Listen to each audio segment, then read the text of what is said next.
ভারতবর্ষে তখন ইসলাম ধর্মের প্রচার হয়নি। রাজা পৃথ্বীরাজ তখন ভারত শাসন করত। রাজা পৃথ্বীরাজ প্রতিনিয়ত তার প্রহরীদের নিয়ে পূজা করার জন্য মন্দিরে যাতায়াত করত। ভারতের মানুষ তখন দেবদেবী এবং অগ্নি পূজা করত, অজ্ঞতা আর কুসংস্কারে ডুবেছিল। ওই সময় একদিন রাতে হযরত খাজা মঈনুদ্দিন চিশতি রহমাতুল্লাহ আলাইহি তার নিজ গৃহে শায়িত ছিলেন। গভীর রজনীতে তিনি স্বপ্নে দেখলেন রাসূল সাল্লাল্লাহু আলাইহি ওয়াসাল্লাম বলছেন, হে খাজা মঈনুদ্দিন, তুমি হিন্দুস্তানে যাও, সেখানে গিয়ে দ্বীনের দাওয়াত দাও, ইসলাম ধর্ম প্রচার করো। হিন্দুস্তানের মানুষ কুসংস্কারের মধ্যে পড়ে আছে, তুমি যাও, তাদেরকে আল্লাহর পথে ফিরিয়ে আনো। এই স্বপ্ন দেখে খাজা মঈনুদ্দিন চিশতি জাগ্রত হলেন। অতঃপর দেরি না করে পরের দিন খাজা মঈনুদ্দিন চিশতি বেশ কয়েকজন সঙ্গী সাথী সহ হিন্দুস্তানের পথে রওনা হলেন। বেশ কয়েকদিন অনেক পথ অতিক্রম করার পর ভারতের রাজস্থানের আজমির নামক স্থানে প্রবেশ করলেন। সেখানে তখন রাজা পৃথ্বীরাজ শাসন করত। তার বিরুদ্ধে কথা বলে এমন কারো সাহস ছিল না। এদিকে খাজা মঈনুদ্দিন চিশতি ও তার সঙ্গী সাথীরা অনেক পথ অতিক্রম করে ক্লান্ত হয়ে পড়েছিল। তাই খাজা মঈনুদ্দিন চিশতি এবং তার সঙ্গীরা আজমিরের তারাগাড় পাহাড়ের নিচে বিশ্রাম নিচ্ছিলেন। ঠিক ওই সময় নামাজের সময় হয়ে গিয়েছিল। সেই জন্য খাজা মঈনুদ্দিন চিশতি তার সঙ্গীদের বললেন, তোমরা পানির সন্ধান করো, কেননা অজু করতে হবে, নামাজের সময় হয়ে গিয়েছে। তখন দুইজন সঙ্গী একটি লোটা নিয়ে পানির সন্ধানে বার হলেন। কিছু দূর যাবার পর তারা দেখল বিশাল একটা বড় সাগর সামনে দেখা যাচ্ছে, যেটি বর্তমানে আনা সাগর নামে পরিচিত। তারা আনা সাগরের সামনে গিয়ে দেখল রাজার সেনাবাহিনী আনা সাগরের চারিদিকে ঘিরে রেখেছে। তাদেরকে দেখা মাত্রই সেনাবাহিনী বলল, আপনারা কে, আর এর আগে তো কখনই দেখিনি, এখানে কি চাই? সঙ্গী দুজন বলল, আমরা হলাম খাজা মঈনুদ্দিন চিশতির মুরিদ, আমরা এখানে অজু করার জন্য এক লোটা পানি নিতে এসেছি। এটা শুনে সেখানে থাকা সমস্ত সেনাবাহিনী উচ্চস্বরে হাসতে লাগলো আর বলল, আপনারা কি রাজা পৃথ্বীরাজের নাম শোনেননি? তার হুকুম অমান্য করলে কঠিন শাস্তির ব্যবস্থা হবে। এই সাগরে অন্য কারোর পানি নেওয়া তো দূরের কথা, পানিতে হাত দেওয়াও নিষেধ, কারণ এই পানি তাহলে অপবিত্র হয়ে যাবে। এই কথা বলে তাদেরকে তাড়িয়ে দিলেন। দুইজন সঙ্গী ব্যথাভরা মন নিয়ে খাজা মঈনুদ্দিন চিশতির নিকটে ফিরে আসলেন। তখন খাজা মঈনুদ্দিন চিশতি বললেন, তোমাদের কি হয়েছে? তোমরা কি পানির সন্ধান পাওনি? এবার ওই দুজন বলল, হুজুর, পানি তো পেয়েছি, কিন্তু আমাদের দেয়নি, তাড়িয়ে দিয়েছে, আর বলেছে রাজা পৃথ্বীরাজ এই পানি নেওয়ার জন্য কারো অনুমতি দেয় না, তার হুকুম অমান্য করলে কঠিন শাস্তি দিতে বাধ্য হবে। তাদের সব কথা শুনে খাজা মঈনুদ্দিন চিশতি আল্লাহর দরবারে দোয়া করার পর তাদেরকে বললেন, তোমরা আনা সাগরের সামনে গিয়ে বলবে খাজা মঈনুদ্দিন চিশতি আমাকে পাঠিয়েছে। অতঃপর দুইজন সঙ্গী আবারও অজুর পানি আনার জন্য রওনা হলেন। তারা যখন আনা সাগরের সামনে গিয়ে হাজির হলো, সেনাবাহিনীরা তাদেরকে দেখে বলল, কি ব্যাপার, তোমরা আবার এসেছো কেন? তখন তারা বলল, অজুর পানি নিতে এসেছি। সেনাবাহিনী বলল, বলেছি না পানি দেওয়া যাবে না? রাজা পৃথ্বীরাজ শুনলে এতক্ষণ তোমাদের হয়তো জীবন চলে যেত, আমরা কোনো মতেই পানি দেব না। তখন তারা বলল, আমরা তোমাদের কাছে পানি চাইব না, এই আনা সাগরের কাছেই পানি চাইতে এসেছি। এই কথা শুনে সেখানে থাকা সমস্ত সেনাবাহিনী উচ্চস্বরে হাসতে লাগলো। ঠিক ওই সময় তারা আল্লাহর দরবারে দোয়া করার পর হাতে থাকা লোটাটি এগিয়ে দিয়ে বলল, হে আনা সাগর, আমরা খাজা মঈনুদ্দিন চিশতি রহমাতুল্লাহ আলাইহির মুরিদ, খাজা মঈনুদ্দিন চিশতি আমাদেরকে পাঠিয়েছে, আল্লাহর হুকুমে এই লোটার মধ্যে চলে এসো। এই কথা বলার সাথে সাথে এক নিমেষেই সেই বিশাল আনা সাগরের পানি লোটার মধ্যে চলে এলো। চোখের সামনেই এমন বিস্ময়কর অলৌকিক ঘটনা দেখার পর সেখানে থাকা সমস্ত সেনাবাহিনী বিস্ময়ে হতবাক হয়ে গেলেন। দেরি না করে সাথে সাথে তারা কলেমা পড়ে ইসলাম ধর্ম গ্রহণ করলেন। আর কিছুজন ছিল কট্টর হিন্দুত্ববাদী। তাদের মনে হয়েছিল এটি কোনো জাদুর প্রভাব, তাই তারা পৃথ্বীরাজকে খবর দেওয়ার জন্য দ্রুত রাজ দরবারে চলে আসলেন। রাজা পৃথ্বীরাজ তাদেরকে দেখে বললেন, কি ব্যাপার, তোমাদের চোখে মুখে এমন ভয়ের চিহ্ন দেখাচ্ছে কেন? তখন তারা বলল, রাজামশাই, সর্বনাশ হয়ে গেছে। রাজা পৃথ্বীরাজ বলল, কি হয়েছে? তখন তারা বলল, রাজামশাই, কোথা থেকে যেন এক বিশাল বড় জাদুঘর এখানে এসেছে, দেখলে তাদের ফকির মনে হবে, কিন্তু তারা তাদের জাদুর প্রভাবে সমস্ত আনাসাগরের পানি একটি লোটার মধ্যে নিয়ে নিয়েছে। এই কথা শোনা মাত্রই রাজা পৃথ্বীরাজের মাথায় যেন আকাশ ভেঙে পড়ল। জীবনে সে অনেক জাদুঘর দেখেছে, কিন্তু এমন জাদুর প্রভাব সে কখনোই শুনেনি। তাই নিজের চোখে দেখার জন্য দ্রুত সেনাবাহিনীদের নিয়ে সেই আনাসাগরের কাছে যাওয়ার উদ্দেশ্যে রওনা হলেন। আনাসাগরের পাশ দিয়ে যাওয়ার সময় লক্ষ্য করে দেখলেন সমস্ত আনাসাগরে এক বিন্দু পানি মাত্র নেই। এদিকে সমস্ত আজমিরের লোক দলে দলে খাজা মঈনুদ্দিন চিশতি রহমাতুল্লাহ আলাইকে দেখার জন্য সেখানে যেতে লাগলেন। খাজা মঈনুদ্দিন চিশতি এবং তার সঙ্গীরা নামাজ শেষ করে বসেছিল। হঠাৎ তখনই রাজা পৃথ্বীরাজ সেখানে হাজির হলেন। দেখলেন ইতিমধ্যেই অনেক হিন্দু ইসলাম ধর্ম গ্রহণ করেছে। এটা দেখে রাজা মনে মনে খুবই রাগান্বিত হলেন। রাজা পৃথ্বীরাজ ছিল খুবই চালাক, কট্টর হিন্দুত্ববাদী। পৃথ্বীরাজ বললেন, আপনি কে আর কোথায় থেকে এখানে এসেছেন? তখন তিনি বললেন, আমার নাম খাজা মঈনুদ্দিন চিশতি। আল্লাহর হুকুমে আর রাসূল সাল্লাল্লাহু আলাইহি ওয়াসাল্লামের নির্দেশে আমি এখানে এসেছি। পৃথ্বীরাজ বললেন, আপনি আপনার জাদুর প্রভাবে এই পানি কেন শুকিয়ে দিয়েছেন? তখন খাজা মঈনুদ্দিন চিশতি বললেন, আমি কোনো জাদুকর নই, আমি হলাম আল্লাহর বান্দা। আল্লাহর হুকুম পালন করার জন্যই পানি আনতে গিয়েছিলাম, কিন্তু পানি না দেওয়ার কারণে এই পানি আল্লাহ শুকিয়ে দিয়েছে।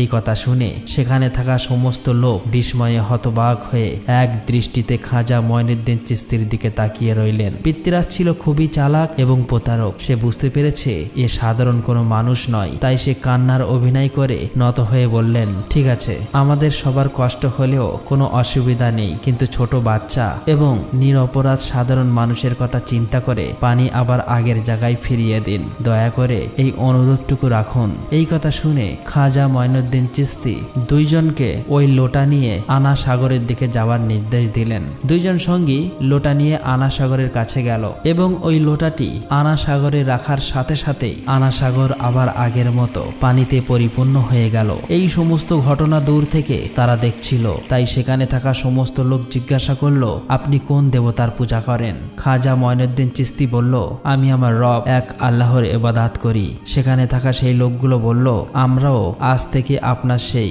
এক আল্লাহর ইবাদত করতে চাই। সেখানে থাকা সমস্ত লোক একে একে ইসলাম ধর্ম গ্রহণ করলো, কিন্তু রাজা পৃথ্বীরাজ এটা মেনে নিতে পারেনি। তাই সে খুব রেগে গিয়ে রাজ দরবারের দিকে ফিরে আসতে লাগলেন। পরের দিন পৃথ্বীরাজ রাজ দরবারের একটি জরুরি মিটিংয়ের আয়োজন করলেন। পৃথ্বীরাজ বললেন, যেভাবেই হোক এই ফকিরকে এখান থেকে তাড়িয়ে দিতে হবে, একে শেষ করতে হবে। এই বিষয়ে তোমাদের কোনো পরামর্শ থাকলে তাড়াতাড়ি বলো। তখন মন্ত্রী বলল, রাজা মশাই, এই ফকির তো কোনো সাধারণ মানুষ নয়, সে তো একজন বড় জাদুঘর। তার জাদুর প্রভাবে সবাইকে যেভাবে একে একে ইসলাম ধর্মে নিয়ে যাচ্ছে, একদিন তো ভারতবর্ষে হিন্দু ধর্ম পালন করার মতো আর কেউই থাকবে না। তার সাথে মোকাবেলা করতে হলে বিশাল বড় জাদুঘরের দরকার। তখন সেখানে থাকা একজন সেনাবাহিনী বলল, রাজামশাই, আমাদের দেশে এর চেয়েও একজন বড় জাদুঘর আছে। তখন পৃথ্বীরাজ বলল, তার নাম কি? তখন সেনাবাহিনীটি বলল, সে হলো জয়পাল জাদুকর। পৃথ্বীরাজ বলল, যাও, তাকে তোমরা এই রাজদরবারে নিয়ে এসো। অতঃপর কয়েকজন সৈন্যবাহিনী জয়পাল জাদুকরের সাথে সাক্ষাৎ করার জন্য রওনা হলেন। কিছুক্ষণ পর জয়পাল জাদুকরের বাড়ির কাছে গিয়ে দেখল জয়পাল আকাশে ভাসমান অবস্থায় গভীর ধ্যানে মগ্ন। তাদেরকে দেখা মাত্রই নিচে নেমে আসলো এবং বলল, রাজা পাঠিয়েছে তোদের। এমন কথা শুনে সেনাবাহিনীরা অবাক হয়ে গেল। তারা মনে মনে ভাবতে লাগলো, আর কোনো চিন্তা নেই, এইবার তাদের কাজ সম্পূর্ণ হবে। সমস্ত কথা জয়পাল জাদুকরের সাথে তারা খুলে বলল। অতঃপর তারা দেরি না করে জয়পাল জাদুকরকে রাজ দরবারে নিয়ে হাজির করলো। জয়পাল বললেন, রাজামশাই, আমাকে ডেকেছেন কেন? রাজা পৃথ্বীরাজ বললেন, শুনেছি আপনি ভারতবর্ষের সবচেয়ে বড় জাদুকর। আমরা তো সবাই একটা সমস্যার মধ্যে পড়ে গেছি, তোমাকে এটা উদ্ধার করতে হবে। তখন জয়পাল বললেন, বলুন, আপনার জন্য কি করতে পারি? পৃথ্বীরাজ বললেন, আপনিও হিন্দু আর আমরা সবাই হিন্দু, কিন্তু কোথা থেকে এক ফকির এসে একে একে সবাইকে তার জাদুর প্রভাব দেখিয়ে হিন্দু ধর্ম ত্যাগ করে ইসলাম ধর্মে নিয়ে যাচ্ছে। তার সাথে তোমার মোকাবেলা করতে হবে। তাকে যদি তুমি দেশ থেকে তাড়াতে পারো অথবা একেবারে শেষ করে দিতে পারো, তাহলে তোমার জন্য মহামূল্যবান পুরস্কার রয়েছে। এই কথা শুনে জয়পাল বললেন, মহারাজ, আপনি চিন্তা করবেন না। কত বড় বড় জাদুঘর আমার কাছে নত স্বীকার করেছে, আর ও তো সামান্য একজন ফকির। ওকে শেষ করে তবেই আমি তোমার সামনে হাজির হব। অতঃপর আর দেরি না করে জয়পাল জাদুকর তার জাদুর সাহায্যে গরিবে নওয়াজ খাজা মঈনুদ্দিন চিশতি রহমাতুল্লাহ আলাইকে খুঁজতে লাগলেন। কিছু দূর যাবার পর জয়পাল জাদুকর দেখলো গরিবে নওয়াজ খাজা মঈনুদ্দিন চিশতি চিস্তি তারাগাড় পাহাড়ে একটি পাথরের এক কোণে আল্লাহর ইবাদতে মগ্ন আছে, কোনো দিক তাকাচ্ছে না। এটা দেখে জয়পাল জাদুঘর পিছন দিক থেকে ওই দিকে এগিয়ে গেল। জয়পাল বলতে লাগলো, এই ফকিরকে মারা আমার কাছে তো সামান্য কাজ, আমি পিছন দিক থেকে এসেছি তাও দেখতে পাইনি, এটা কোনো জাদুঘর হলো? এই কথা বলে তার জাদুর প্রভাবে সেই পাহাড় থেকে একটি বিশাল বড় পাথর উঠিয়ে যেমনি খাজা মঈনুদ্দিন চিস্তিকে চাপা দিতে যাবে, এমন সময় খাজা মঈনুদ্দিন চিস্তি একটি আঙুল উঠিয়ে বলল, হে তারাগার পাহাড়ের পাথর, তুমি দেখছো না আমি আল্লাহর ইবাদত করছি? হে পাথর, তুমি যদি আল্লাহর পক্ষ থেকে আসো তাহলে আমাকে চাপা দিয়ে মেরে ফেলো, আর যদি শয়তানের পক্ষ থেকে আসো ওখানেই দাঁড়িয়ে যাও। এই কথা শুনে পাথর সেখানেই থমকে দাঁড়িয়ে পড়ল, 1 ইঞ্চি নড়ল না। জয়পাল জাদুকর একের পর এক জাদুর প্রভাব দেখাচ্ছে কিন্তু কিছুই করতে পারছে না। এই ক্ষমতা দেখে জয়পাল জাদুকর বিস্ময়ে হতবাক হয়ে গেল। জয়পাল বুঝতে পেরেছে যে ইনি সাধারণ কোনো মানুষ নয়, তার কাছে আমার এই জাদু কখনোই চলবে না। তাই দেরি না করে জয়পাল জাদুকর সঙ্গে সঙ্গে খাজা মঈনুদ্দিন চিস্তিয়ার কাছে হার স্বীকার করলো এবং ইসলাম ধর্ম গ্রহণ করলো। পরের দিন থেকে সারা ভারতবর্ষে এই খবর ছড়িয়ে পড়ল যে ভারতের সবচেয়ে বড় জাদুকর জয়পাল একজন ফকির, যার নাম গরিবে নওয়াজ খাজা মঈনুদ্দিন চিস্তি, তার কাছে হেরে গিয়ে ধর্ম ত্যাগ করে ওই ফকিরের ধর্ম গ্রহণ করেছে। তিনি এমন এক রবের ইবাদত করে যার কাছে কোনো শক্তি জিততে পারে না। সমস্ত ভারতের মানুষ বলতে লাগলো, তিনি এমন কোন রবের ইবাদত করে যে তার কাছে সবাই হেরে যাচ্ছে? তাহলে সেই রবের ক্ষমতাই বা কত বড়, আমাদের উচিত ওই রবের ইবাদত করা। এই কথা বলে দলে দলে সবাই ইসলাম ধর্ম গ্রহণ করার জন্য খাজা মঈনুদ্দিন চিস্তি রহমাতুল্লাহ আলাইহির কাছে যেতে লাগলো। এই খবর পেয়ে রাজা পৃথ্বীরাজ খুবই চিন্তিত হয়ে পড়লেন। তিনি বুঝতে পারছেন না এবার তিনি কি করবেন। তখন মন্ত্রী বলল, রাজামশাই, জয়পাল জাদুঘর ইসলাম ধর্ম গ্রহণ করেছে, আরো অনেক মানুষ একে একে ইসলাম ধর্ম গ্রহণ করছে। আমাদের মনে হয় তিনি সাধারণ কোনো মানুষ নয়, তার অনেক ক্ষমতা আছে, তাকে হারানো অসম্ভব, তার কথা আমাদের মেনে নেওয়া উচিত। তখন পৃথ্বীরাজ বলল, এত সহজে আমি হার মেনে নেব না, অতএব তোমরা যাও ওই ফকিরকে এখানে ডেকে নিয়ে আসো। অতঃপর কয়েকজন সেনাবাহিনী এই খবর দেওয়ার জন্য রওনা হলেন। সেখানে হাজির হয়ে বললেন, রাজামশাই আপনার সাথে খুবই গুরুত্বপূর্ণ কথা বলার জন্য আপনাকে ডেকেছেন। তখন খাজা মঈনুদ্দিন চিস্তি নিজেই রাজা পৃথ্বীরাজের সাথে কথা বলার জন্য বেরিয়ে পড়লেন। এদিকে ওই এলাকার এক হিন্দু পণ্ডিত ছিল, সে প্রতিদিন পূজা করার জন্য মন্দিরে যেত এবং মূর্তির সামনে দুধ ঢালতো। একদিন তার মেয়ে সেই পণ্ডিতকে জিজ্ঞাসা করলো, বাবা, আপনি প্রতিদিন দুধ নিয়ে মন্দিরে যান, মন্দিরে ওই মূর্তি কি দুধ পান করে? তখন হিন্দু পণ্ডিতটি বলল, মা, মূর্তি কখনো দুধ পান করে না, ওই মূর্তিগুলোকে আমরা পুজো করি। তখন তার মেয়ে বলল, বাবা, আমি ওই মূর্তিটির দুধ খাইয়ে তবেই আসবো, আমি দেখতে চাই যে আসলেই এই দুধ পান করে কিনা। তখন হিন্দু পণ্ডিত বলল, মা, এমন কথা বলতে নেই, সে তো আমাদের ভগবান, মূর্তি কি কখনো দুধ পান করে? তবে মন্দিরে যেদিন কেউ থাকবে না তুমি সেদিন গিয়ে দেখতে পারো। অতঃপর একদিন তার মেয়ে দুধ নিয়ে ওই মন্দিরে হাজির হলো। ওই মূর্তির সামনে গিয়ে বলল, তুমি তো আমাদের ভগবান, তাহলে নিশ্চয়ই আমার কথা শুনছো। আমি আজ দুধ নিয়ে এসেছি, তুমি এই দুধ পান করে নাও। কিন্তু মূর্তির কাছ থেকে কোনো উত্তর পেল না। মেয়েটি আবার বলল, কি ব্যাপার, আমার কথা কি শুনতে পাচ্ছ না? তুমি দুধ পান করে নাও, আমি স্বচক্ষে এটা দেখতে চাই। কিন্তু মূর্তির কাছ থেকে কোনো উত্তর এলো না। তখন মেয়েটি নিজেই মাথা ঠুকে রক্ত ঝরাতে লাগলো, জোরে জোরে কাঁদতে লাগলো। ঠিক ওই সময় গরিবে নওয়াজ খাজা মঈনুদ্দিন চিস্তি ওই স্থান দিয়ে যাচ্ছিলেন। কান্নার আওয়াজ শুনে তিনি ওই মন্দিরের মধ্যে প্রবেশ করলেন এবং দেখলেন একজন মেয়ের মাথা দিয়ে রক্ত ঝরছে এবং জোরে জোরে ক্রন্দন করছে। তখন খাজা মঈনুদ্দিন চিস্তি তাকে জিজ্ঞেস করলেন, মা, তোমার কি হয়েছে?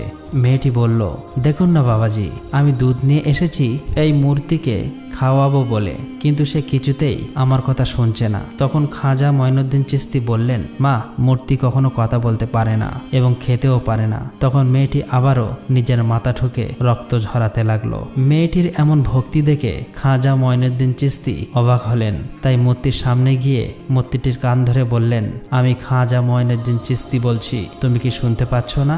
এই অসহায় নিষ্পাপ মেয়েকে তুমি কাঁদাচ্ছ কেন? এই দুধগুলো খেয়ে নাও। এই কথা বলার সাথে সাথেই ওই মূর্তি দুধ খাওয়া শুরু করলো।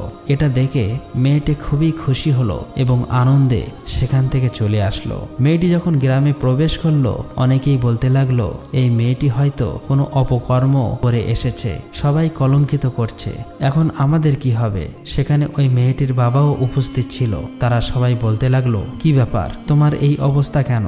মেয়েটি বলল, বাবা আমি মূর্তিকে দুধ খাইয়ে এসেছি। এই কথা শুনে সবাই অবাক হলো এবং বলল এই মেয়ে মিথ্যা বলছে, মূর্তি কখনো দুধ খায় না, নিজেই অপকর্ম লুকানোর চেষ্টায় আমাদেরকে ধোঁকা দিচ্ছে। মেয়েটি তখন কাঁদতে কাঁদতে বিনয়ের সাথে বলল, আমি অনেক বলার পরেও মূর্তি যখন দুধ খায়নি তখন নিজে মাথা ঠুকে রক্ত ঝরিয়েছি। ঠিক ওই সময় এক ফকির বাবা এসে মূর্তির কান ধরে বলল দুধ খেয়ে নাও, আর সাথে সাথে এই ফকির বাবার কথায় মূর্তি দুধ খাওয়া শুরু করলো। তখন সেখানে থাকা সমস্ত লোক আশ্চর্য হয়ে গেল এবং বলল কে ওই ফকির বাবা? মেয়েটি বলল, আমি ওই ফকির বাবাকে চিনি না, তবে মনে হয় আশেপাশে কোথাও আছে। তারা সবাই খাজা মঈনুদ্দিন চিশতিয়ার সাথে সাক্ষাৎ করার উদ্দেশ্যে বেরিয়ে পড়লেন। এদিকে খাজা মঈনুদ্দিন চিশতি ততক্ষণে পৃথ্বীরাজের দরবারে এসে হাজির হলেন। পৃথ্বীরাজ বললেন, হে ফকির বাবা তুমি কি চাও? খাজা মঈনুদ্দিন চিশতি বললেন, আমি ভারতের মানুষকে অন্ধকার থেকে দূরে সরিয়ে কোরআনের আলো দিয়ে আলোকিত করতে চাই। আমি চাই সবাই কুসংস্কার ছেড়ে তওবা করে আল্লাহর পথে ফিরে আসুক, যিনি পৃথিবীর মালিক, যিনি আখিরাতের মালিক, যিনি বললেই এক নিমেষেই সব হয়ে যায়। আমাদের সবার রিজিকের মালিক, জন্ম মৃত্যু সবকিছু তারই ক্ষমতা। সেই মহান আল্লাহ তাআলার ইবাদত করতে চাই, আমি কারো ক্ষতি চাই না। তিনি যখন এসব কথা বলছে ঠিক ওই সময় একজন ইসলাম বিদ্বেষী ব্যক্তি তার আধ্যাত্মিক ক্ষমতা পরীক্ষা করতে এসে বলল, তিনি যদি সত্যিকারের আধ্যাত্মিক শক্তিধর হন তবে পানি থেকে আগুন তৈরি করে দেখান। খাজা মঈনুদ্দিন চিশতি রহমাতুল্লাহ আলাইহে আল্লাহর নাম স্মরণ করে পানির উপর ফুঁ দিলেন এবং সেই পানি থেকে আগুন বের হতে শুরু করে। চোখের সামনেই এমন বিস্ময়কর অলৌকিক ঘটনা দেখে ওই ব্যক্তি খাজা মঈনুদ্দিন চিশতির কাছে ক্ষমা চায় এবং তার ক্ষমতায় বিশ্বাসী হয়ে সাথে সাথেই ইসলাম ধর্ম গ্রহণ করে।